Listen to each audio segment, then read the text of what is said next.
싱킹 브릿지 타임즈 2025년 2월 26일자를 진행하도록 하겠습니다.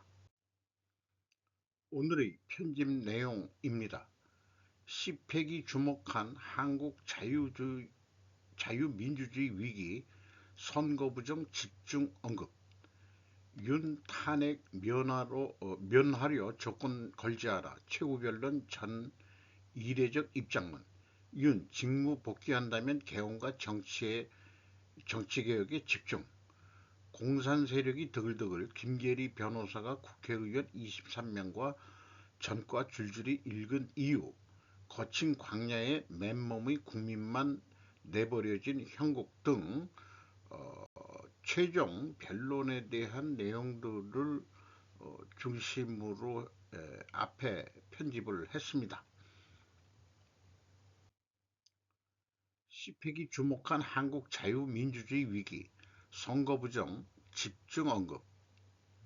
집중은 제가 좀 넣습니다. 그 시팩에서 K-시팩 사람들을 초청해서 이 토론을 벌린 그런 내용을 NTD에서 중계 방송을 했습니다. 시팩 코리아는 현재 세계에서 가장 취약한 민주주의 국가를 지키고 있습니다. 대한민국이라는 국가의 존속 여부가 걸린 싸움, 2020년 4월 15일 총선에서 시작된 것도 아닙니다. 신이 하신 일이거나 아니면 선거가 조작된 것이다라고 갑자기 이름이 기억이 안 나는데요. 트럼프가 지명해서 저기 또 추켜 세운 사람이기도 합니다. 그 사람이 그 기조 연설에서 한 얘기는 선거는 중국에 의해 조작된 것이라고 얘기를 하고 있습니다. 선관위는 중국 기업인 화웨이의 서버를 사용했으며 이미 결정된 선거 결과를 바꾸는 알고리즘을 개발했다고 고발하고 있습니다. 2020년과 마찬가지로 2024년 총선에서도 예상치 못한 결과로 민주당이 크게 승리했습니다. 선거가 도난당한 것이었습니다. 좌파 지도자들은 스스로를 위대한 중국의 신하 내지는 하인으로 여기고 있는 것 같습니다. 중국과 북한이 오랫동안 해온 전술은 심리전, 언론전, 법률전입니다. 박주현 변호사라고 이 가운데 약간 살이 찐 분인데 왼쪽에 있는 분이 최원목 씨라는데 저는 처음 보는 사람이고요. 이 왼쪽에 있는 사람도 같이 참석을 한 모양인데 누군지는 제가 여기 보면은 유현우라고 되어 있네요. 이 박주현 변호사가 진술한 내용은 저는 투표소 근처에서 화웨이 와이파이 신호가 잡히는 걸 목격했습니다. 한국의 선거장비 제조업체에 중국 기업의 지분이 큰 점도 확인이 되었다. 중국 정부의 내부 통제 시스템에서 사용하는 비밀번호도 12345입니다. 선관위의 비밀번호도 12345죠.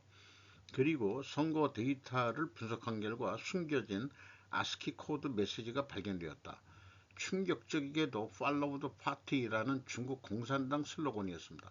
그리고 재검표를 진행하는 장소에서 신권 집회와 같이 빳빳한 상태의 투표용지가 대량으로 발견되었습니다. 이렇게 얘기를 하는데 일부 국내 언론에서는 다 음모론으로 치부하고 있죠.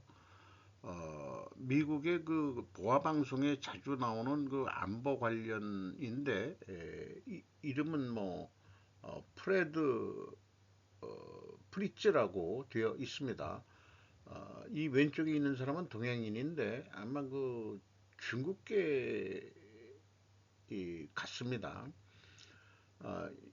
표현한 내용 중에서는 따라서 이번 선거 부정에는 훨씬 거대한 안보 위협의 일부입니다. 이렇게 표현을 했습니다. 그리고 이 평상복을 입은 정체불명의 선동가들 또 신분을 알 수 없는 경찰들이 찍힌 이런 정보들을 다 파악하고 있는 모양입니다. 이거를 전부 다 국내 언론에서는 극우의 음모, 가짜뉴스 이런 거로 이 보도를 한 거로 기억이 납니다. 여기 있는 사람도 스티브 예츠라고 되어 있는데, 이 사람이 이제 한 말은 한국 국민들이 미국인들과 같은 과정을 거쳐야 한다. 미국이 마가인데 한국도 메이크 코리아 그레이트 어게인 같은 그런 혁신을 해야 되지 않겠냐. 그리고 미국뿐만 아니라 한국에서도 새로운 황금 시기를 만들어야 합니다. 그리고 종이투표지와 검증 가능한 시스템을 통해 투표는 쉽게 부정하기를 어렵게 만드십시오라고 충고하고 있습니다. 진행자가 질문은 같은 맥락에서 한국의 선거 시스템이 더욱 투명해지기 위해 어떤 변화가 필요하다고 보십니까? 답변 중에서는 바로 대만 사례입니다. 대만은 당일 투표 수개표를 기본으로 합니다. 또 다른 질문은 증거로 제시하려면 뭔가 더 설득력 있는 이야기를 제시해야 하지 않겠습니까? 이 답변은 여기 우측에 있는 사람이 하고 있는데요. 친중 성향의 정치인이 많지만 대부분의 국민들은 미국을 지지합니다. 저는 언젠가 한반도가 통일될 거라고 믿습니다. 북한과 같은 체제는 역사적으로 봤을 때 그런 체제가 장기적으로 유지될 수 없다는 것만큼은 분명합니다. 한국은 적법한 절차로 선출된 대통령으로 국가적 위기 상황에서 계엄령을 선포할 합법적 권한을 가지고 있습니다. 그는 대한민국을 위해 엄청난 정치적 부담을 감수하면서까지 그런 결정을 내렸다라고 옹호하는 발언을 하고 있습니다.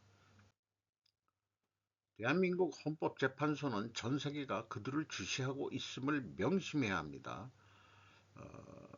한국의 선거 투명성 문제를 조사하려 했다는 사실이 점점 더 많은 사람들에게 알려지기 있기 때문입니다.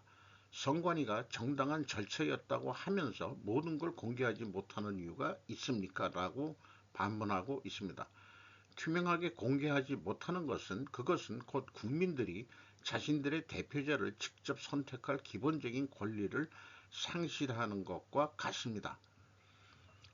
다시 한번 이 스티브 예츠의 발언은 말미에 마무리 발언을 했는데, 트럼프 2.0은 제가 표현한 거고요. 새로운 트럼프 행정부는 아시아로 자원 배분과 개입을 옮기기 위해 적극적으로 움직여야 한다. 미국이 좀 참여를 해야 된다, 이런 얘기죠. 우리는 동맹국들이 스스로를 방어할 수 있도록 도와야 할 것입니다.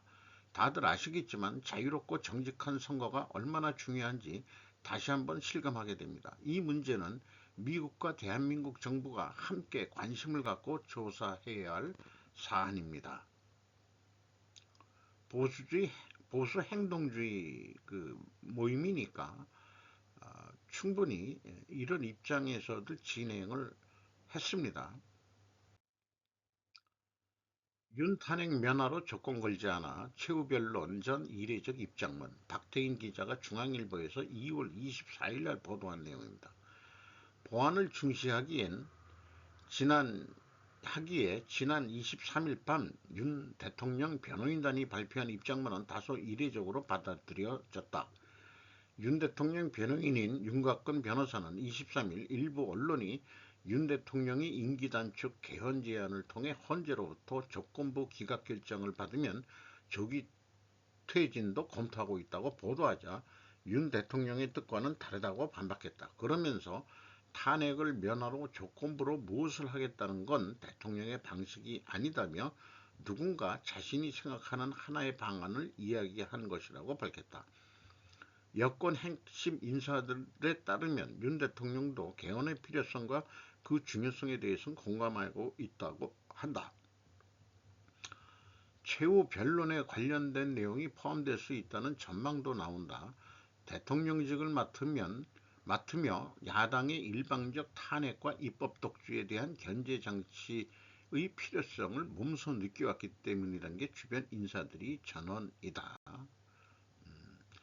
지난 20일 헌법재판소 있었던 그 사진을 인용을 했네요. 윤, 직무 복귀한다면 개헌과 정치개혁에 집중.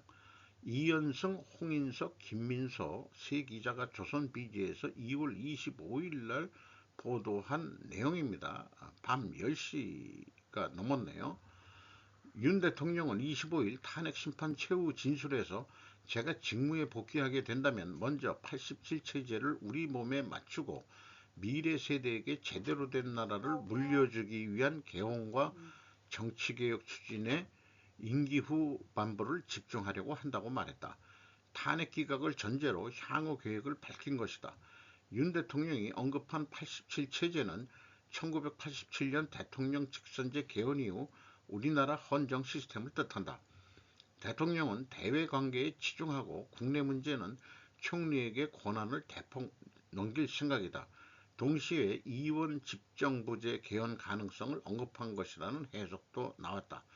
임기 전반기에도 국민통합위원회를 통해 지역별, 세대별, 계층별 통합을 위해 노력해 왔지만 앞으로도 국민을 하나로 묶고 국가 전체 시너지를 올리는 국민통합에 더욱 노력할 것이다.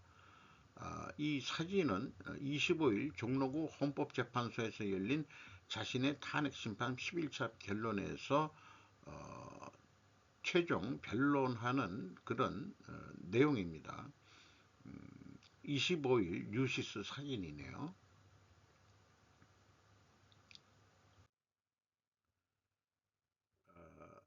변호인단의 변론 내용들입니다. 공산 세력이 드글드글, 김계리 변호사가 국회의원 23명 전과 줄줄이 읽은 이후 SBS에서 방송한 내용입니다. 오늘 25일 오후 윤석열 대통령 탄핵심판 11차 변론 기일이 진행됐습니다.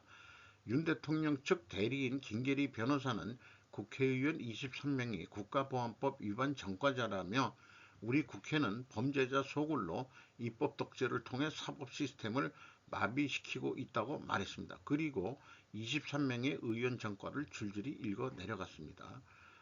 이 사람이 김계리 변호사인 것 같습니다. 김계리 이재명 라이브 영상 틀며 아무도 없었다. 채널 A에서 방송한 내용입니다. 윤 대통령 측 김계리 변호사는 더불어민주당 이재명 대표의 유튜브 라이브 등을 재생하며 의원들이 제지 없이 국회에 들어갔다. 주변에 아무도 없었다고 직격했다. 헌재 속보 지금뉴스 KBS 김계리 개업날 월단 영상 틀었더니 우원식 이재명이 쇼했다고 주장. 걸어 들어갈 수 있었는데 이렇게 이거는 하나 보여주기 위한 그런 거로 일부러 찍은 거 아니냐라는 얘기죠. 김계리 변호사 최후 변론, 모든 사건이 간첩지령, 민주당 내란머리 연습 채널A. 이 내용들은 민주당이 예산 삭감을 한 내용인데 이런 내용을 다 삭감해가지고는 무정부 정부 행정부를 끌어나갈 수 없다는 취지로 소개를 했습니다. 대한고래 프로젝트 497억 497억 그 다음에 프로젝트 30번 취추할 그런 비용이라는 거죠. 민주당이 삭감한 민생 법적 수사 복할비라고 되어 있나요? 587억 27년치, 민주당이 삭감한 연구개발 R&D 예산 393억 40년치, 민주당이 삭감한 아이돌범 지원사업 384억 40년치, 민주당이 삭감한 전공의 지원 예산 931억 17년치를 삭감했다는 거예요. 그리고 이 북한의 지령문들을 일일이 입수를 해서 소개를 했는데 윤석열 놈에게 공격의 화살을 집중하여 국민의힘 것들을 더욱 궁지에 몰아넣어라. 조직사업을 실속 있게 짜라. 윤석열 놈과 일가족 속 측근들의 정치 추문을 집요하게 물고 늘어지면서 윤석열 탄핵 투쟁의 불씨를 지펴 올려라. 최종적으로 2월 22일, 3월 21일 날에도 이런 게 있었다. 이런 얘기죠. 문재인 정부 방첩 대공수사의 무력화, 2020년 국정원 대공수사권 폐지 개정, 3년 유예 후 2024년 1월로 경찰로 이관, 2024년 8월 기점 경찰의 간첩 검거는 제로건이다. 넘긴 이유는 그리고 총 29차례의 탄핵을 벌였다. 검찰이 대부분이었던 것 같습니다. 계엄 전까지 22차례였고 계엄 이후 22일 동안 7차례 탄핵을 했고 수사 방해를 위하여 검사를 14차례나 탄핵을 했고 언론 자강을 위한 방송통신위원장과 직무대리 6차례를 탄핵을 했습니다. 북한이 지시한 선동문구 이게 나라냐, 국민이 죽어간다 이게 나라냐, 퇴진이 추모이다, 이런 것들을 그 북한 지령문에서 확인을 헌금했다고 변론을 하고 있습니다. 거친 광야에 맨몸의 국민만 내버려진 형국 도태우 변호사의 또 내용은 우측에 있습니다. 이것은 앞의 내용에 연결해서 그 구호가 실질적으로 북한이 지령한 구호가 이 그 집회에 그 프레카드로 실질적으로 나왔답니다. 퇴진이 추모다. 국민들이 죽어간다. 이게 나라냐. 촛불행동 상임대표 김민우 의원 더불어민주당 김민석의 친형이다. 야 문영배 이미선 헌재 퇴임 앞두고 임기 연장법 발의했다. 진보 우위 지키려 꼼수 비판. 해커는 청인과 사인을 탈취한 뒤 사전투표용지 무단 인쇄가 가능했다. 본 재판정에서 백종욱 국정원 전 3차장, 선관위는 해당 선거의 사전투표용지 발급에 지난 선거, 전 선거의 자녀 롤용지를 사용해왔고 그 대장 관리는 엄격하게 되지 않는다. 같은 날 본 재판정에서 김용빈 사무총장, 선관위가 증언한 내용입니다. 선관위는 독립의 주장에 걸맞는 태도를 보여왔는가? 다른 선거 사건들까지 추가적인 논의와 조사를 차단하고 자동으로 결론을 내리게 하는 근거로 악용했다. 선거가 문제가 있다면 그 변론 중에 질문 화법을 쓴 거죠. 당사자인 정당이 나서 싸우지 않았을까라고 하는데 부정선거라면은 근데 왜 정당들은 가만히 있느냐? 일부 식자는 그게 다 그 야당 여당 안에 다 친중파 애들이 있으니까 부정선거에 침묵을 하는 거다. 자기네들이 부정선거에 당선이 됐을 수 있었기 때문이다. 그런 얘기죠. 모든 공직선거를 지금 관리를 하고 선관위가 뭐 막강한 선관위의 힘인데 모든 공직선거 감시를 하고 모든 후보자 선거법 위반으로 단죄가 가능하다. 사법부, 입법부, 행정부, 상권 모두에 대해 견제와 감독이 제대로 작동될 수 없도록 하고 있다. 국가적으로 이를 견제할 유일한 기관은 국가 원수인 이 지위인 대통령뿐이다. 현재 그러니까 저도 이 상권 분립에 대해서 많이 언급을 하고 소개를 해드렸습니다만은 어떤 자정 장치가 지금 안 돌아간다는 거가 안타까운 거로 돼 있는데 뭔가 해내야 되지 않겠냐 하는 생각이 있습니다. 사법부, 입법부, 행정부 어느 쪽도 선관위의 그 마음대로 견제하지 법대로겠죠. 견제 감독까지 못하며 자체적인 그런 것에 의심받고 있다. 이렇게 이제 변론을 최종적으로 했습니다.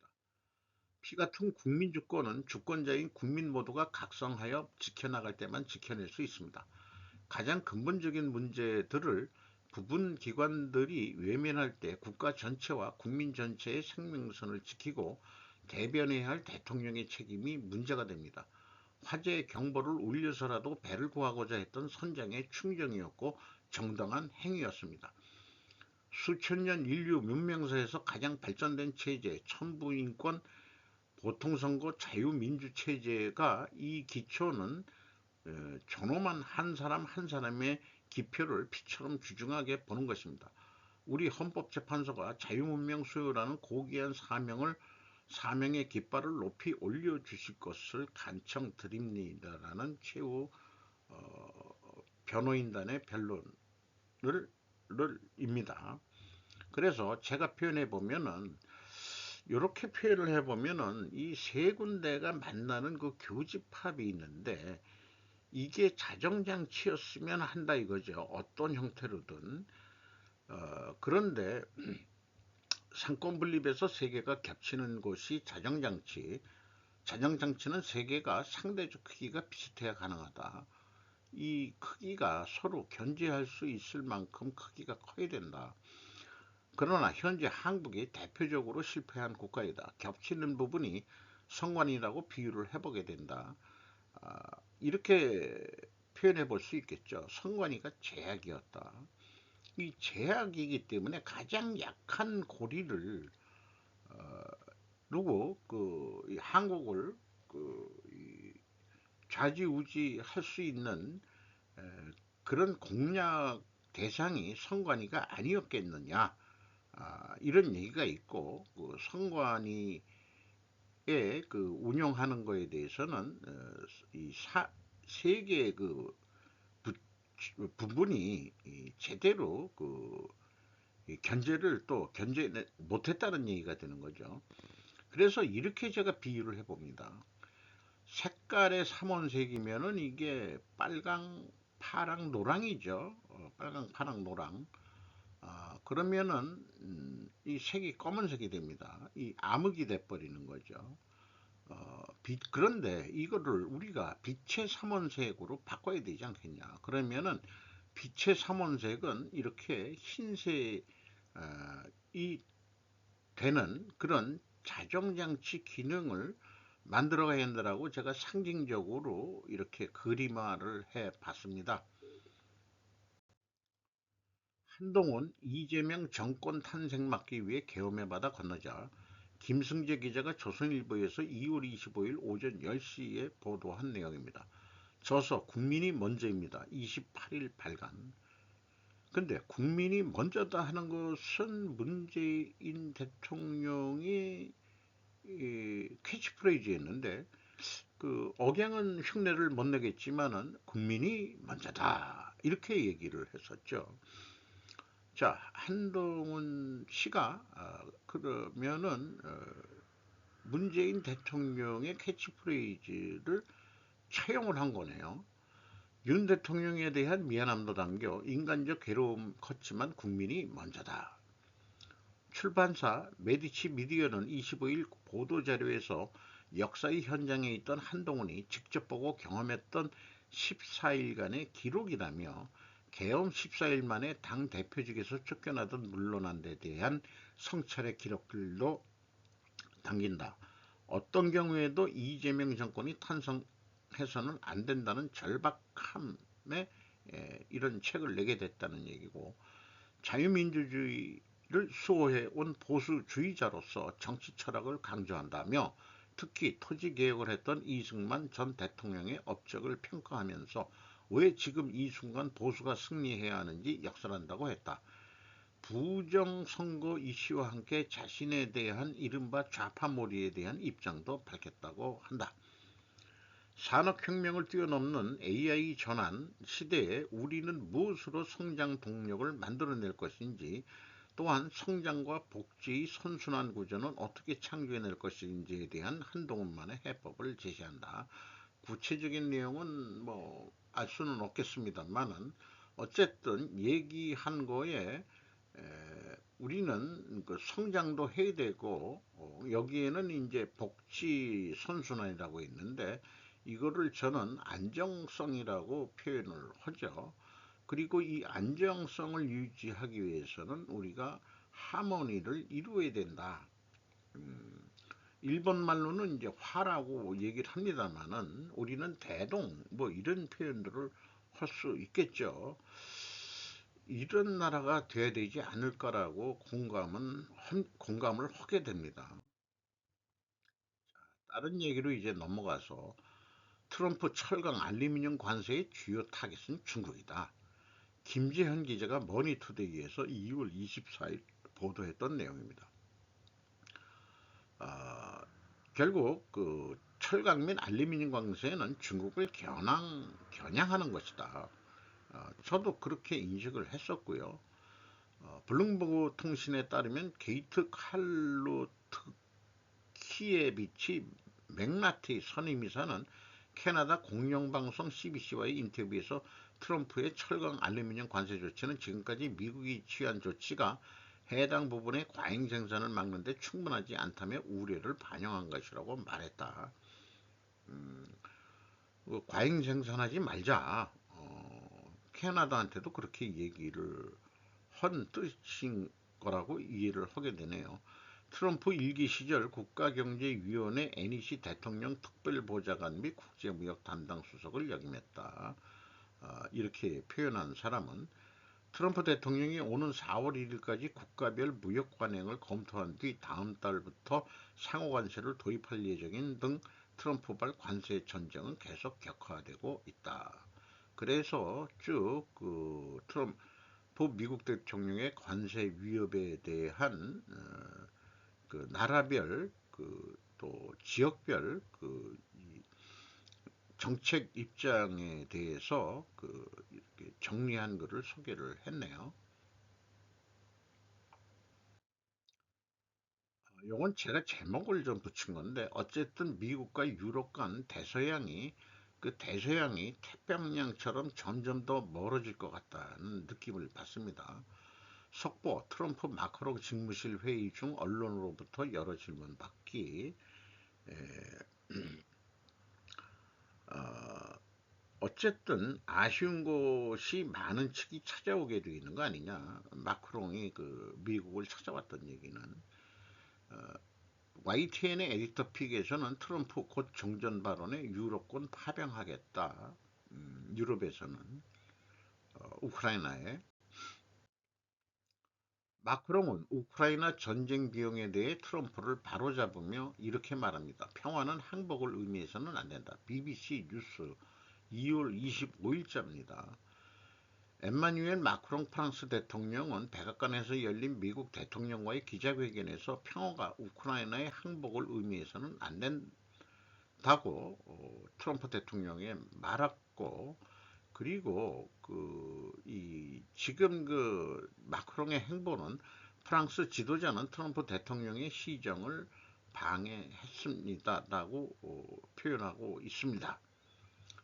또 그럼에도 그렇게 됐는데 유엔 총회에서는 그 우크라이나 3면에 의해서 유엔 결의안은 우크라이나의 주권 독립 통일 및 영토 보전에 대한 헌신을 재확인했는데 미국은 우크라이나의 영토 보전을 지지하지 않고 러시아의 침공을 갈등이라고 언급한 결의안을 지지하며 러시아와 북한과 함께 결의안에 반대했다.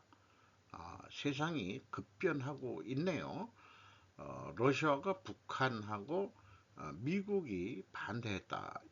제가 어, 미로 북의 그 연결을 한번 표현을 한 적이 있죠.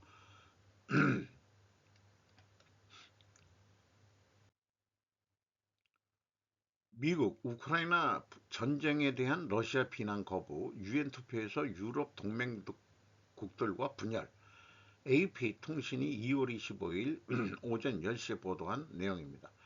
도널드 트럼프 대통령 하에서 대서양 관계의 극적인 변화 속에서 미국은 월요일 3년간의 전쟁 종식을 촉구하는 세 가지 유엔 결의안에 대한 투표에서 우크라이나 침공에 대한 러시아의 책임을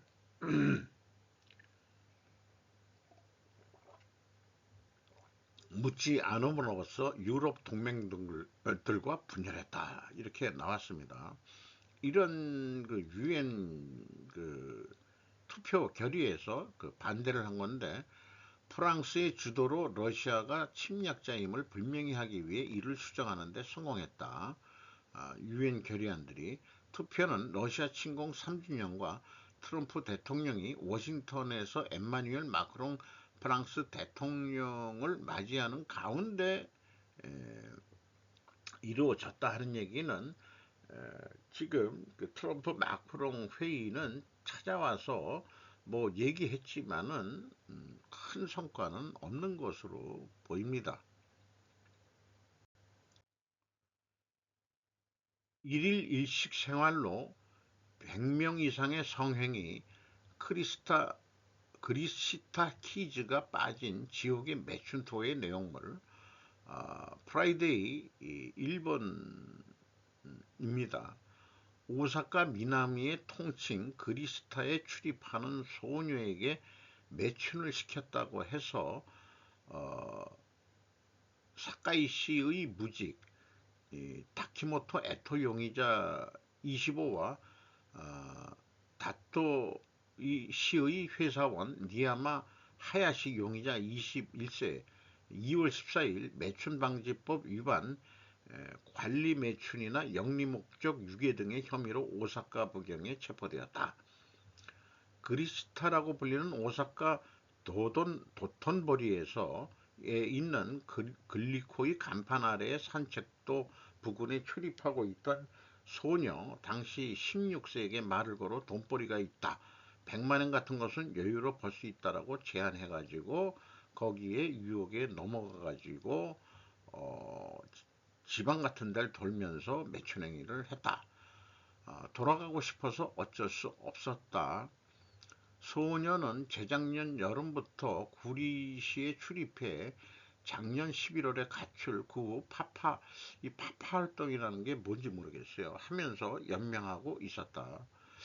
여기 그 도톤보리를 제가 뭐 딱 한 번 그 관광을 간 적이 있습니다. 여기 그 배에 유람선들 배들도 다니고, 이건 밤 풍경에 사람이 없는데, 그래도 밤에 엄청 많은 사람들이 관광객들이 붐비는 그런 상황이었습니다.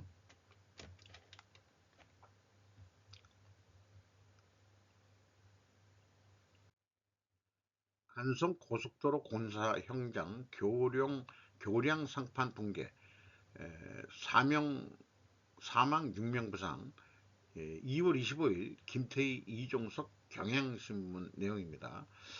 자, 이 상판이 내려 무너지는 붕괴되는 그런 게 요즘 차량에 카메라로 잡힌 거를 소개하고 있네요. 어, 어쨌든 이런 일들이 지금 일어나서는 안 되는데,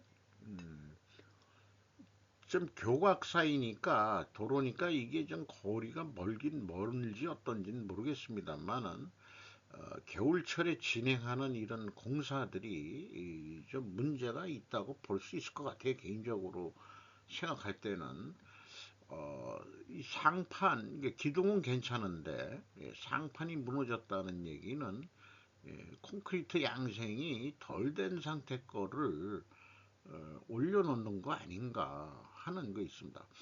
이 양생을 충분히 한 다음에 해야 되는데, 공기 단축 뭐 이런 등등으로 해서 우리나라의 고질적인 문제가 콘크리트 양생을 좀 제대로 못한다 하는 그런 생각이 좀 짙습니다.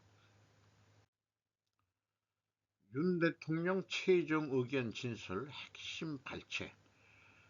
쭉 그동안에 뭐 우파 방송에서들 나왔던 내용들을 다 확인하는 그런 내용인데, 윤 대통령도 어, 어, 그 대통령으로서 받는 그 보고들이 있으니까 그런 거에 입각해서 아마 한 거로 보고 있습니다.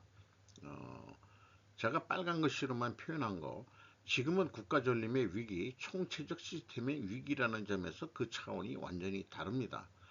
가짜뉴스 여론조작 선동으로 그 CPEC에서 나온 그런 거하고 동일한 맥락이죠. 2023년 적발된 민주노총 간첩단 사건만 봐도 반국가 세력들의 실체를 쉽게 확인할 수 있었다. 뭐 아까 대공수 사건 이런 얘기도 나왔고, 간첩죄로 처벌하기 위해서는 법률을 개정해야 하는데 거대 야당이 완강히 거부하고 있다. 야당이 뭐 그 형편성 문제 등등 뭐 말이 안 되는 거 가지고 지금 지연을 시키고 있다는 얘기죠.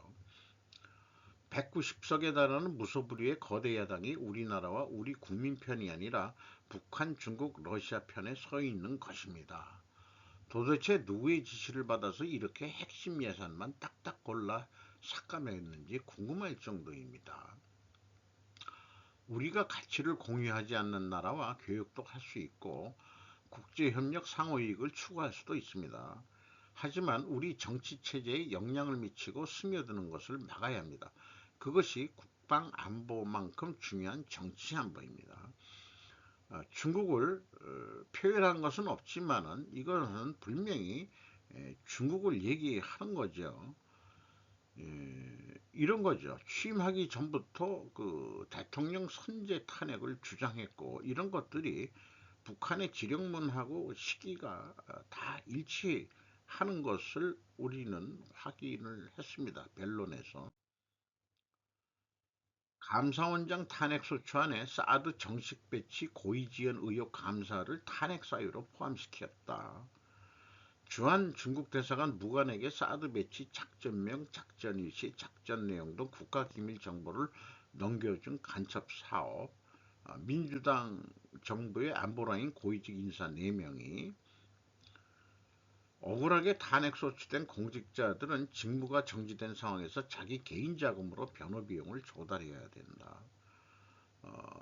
그 야당 쪽은 국민 세금으로 그 소추 변호인단 비용을 대는데 이 피의자 입장이 된 그 탄핵 소추된 사람들은 자기 돈으로 해야 된다는 게 이게 또 좀 말이 안 되네요. 직선 대통령 끌어내리기 공작을 쉼없이 해온 것입니다. 이것이 국헌 논란이 아니면 도대체 어떤 것이 국헌 논란 행위겠습니까?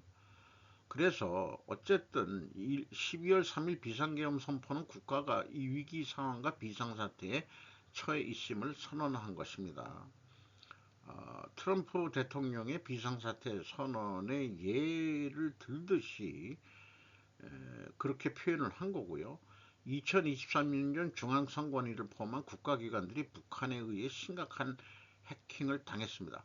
중앙선관위는 이 같은 사실을 국정원으로부터 통보받고도 다른 국가기관들과 달리 점검에 제대로 응하지 않았고 쭉 풀어매겼는데 변론에는 이 부정선거에 대해서는 큰 부분은 할애를 하지는 않고 어, 그 야당의 이 거대 야당의 횡포, 탄핵 이런 쪽으로 예산 삭감 등 그다음에 뭐 간첩법 이런 거를 좀 많이 또 주장한 것 같아요.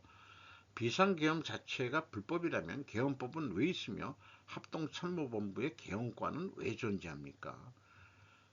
거대 의석과 이권 카르텔의 나라의 주인이 그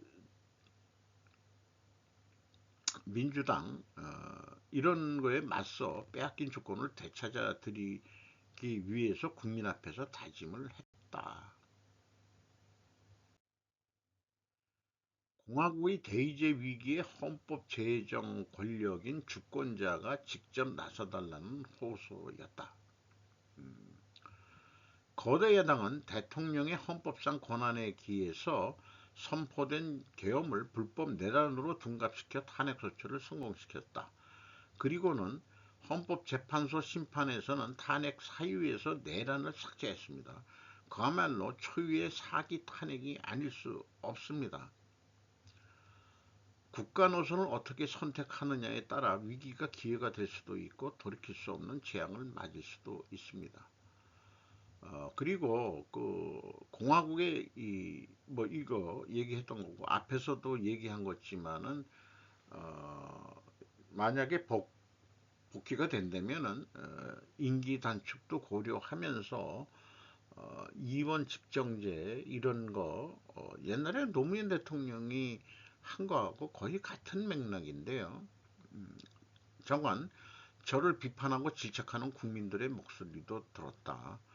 사과 말씀도 했고 감사 말씀을 드리면서 어, 이 새로운 대한민국으로 도약하는 디딤돌이 될 수 있도록 모든 노력을 다하겠습니다라고 말을 마치고 있는데